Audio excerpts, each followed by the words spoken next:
with the book, how did you and So You Can Write Publications really come into connect to be able to get this out and something that you can push to be able to get your side of the story out there? Like, what was the connection between y'all two coming together and making this project happen? His cousin was locked up together. He had wrote a book. He had got his book published to his cousin, and Okay. he knew that I had wrote a book.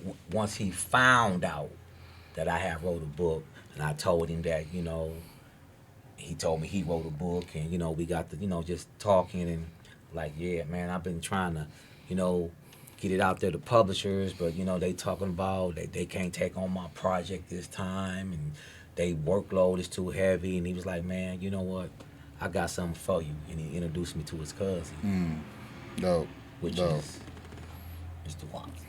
Author Kendrick Watkins in the building, So You Can Write Publications. It was just I am too a believer of God's work, So the way this came about was strictly His timing, God's plan. That's how it came, and we the first time we talked, we just connected so well with how He was feeling, what I'm doing, what's the vision, what's the purpose, and by us both being men of God, having faith, and the turnaround, it was just a nice fit, and plus, I'm from the city of Milwaukee. I've, have a great understanding about this situation, about this story. Yeah. Saying so to me, it was something that I felt like, I could be a part of.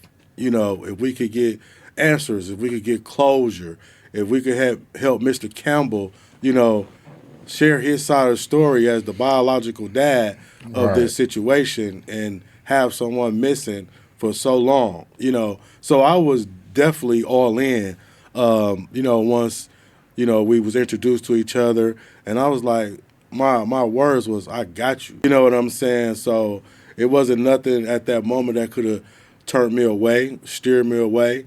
I had some bumps in the road during the publication of this book. It wasn't, it was actually one of the, the worst publications, dealing with the situation surrounding the book. But as we, like God was like, you're gonna publish that book no matter what nobody say or who don't want it published. Right. So, hey, once again, I was all in. So, and that's how it came about.